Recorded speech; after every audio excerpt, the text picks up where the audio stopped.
With the news that the Trump Justice Department sought the records of more journalists, this time from the New York Times, can you talk a bit about Biden's pledge that the practice won't continue under his Justice Department?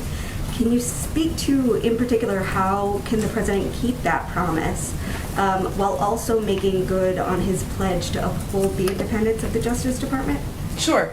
Well, for those of you who didn't follow as closely what Alex referenced, though I bet many of you did, this is the third announcement by the Department of Justice of attaining records of journalists during the last year of the Trump administration, so something they're projecting publicly that happened during the last year of the Trump administration. They've also indicated that this is the last. As you noted, Alex, the president has made clear that on his watch, freedom of press will be protected. He laid out core principles several weeks ago because this is something that he is personally passionate about, and he has a long record with respect to protecting the rights of journalists. And as he's always been empathetic about, he was always alarmed by the way the former administration, the Trump administration, abused their power in some cases, and the career nonpartisan civil servants often were doing their work with great professionalism and honor, and were put in a difficult position. So I will say that he's always felt that it's important, and as is evident by his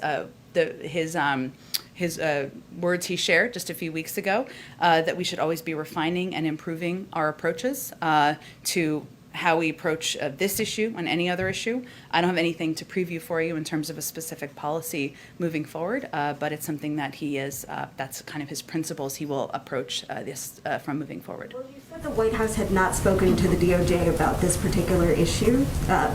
Was it just a suggestion to the DOJ? I mean, how is this going to become codified? Well, obviously the president spoke to it himself publicly, and we're in touch at the appropriate layers of the White House and the Department of Justice. And but certainly this is the position of the President of the United States, what principles he wants to abide by as president, and he conveyed that publicly, so it wasn't exactly in secret. Sure. And then on infrastructure, President Biden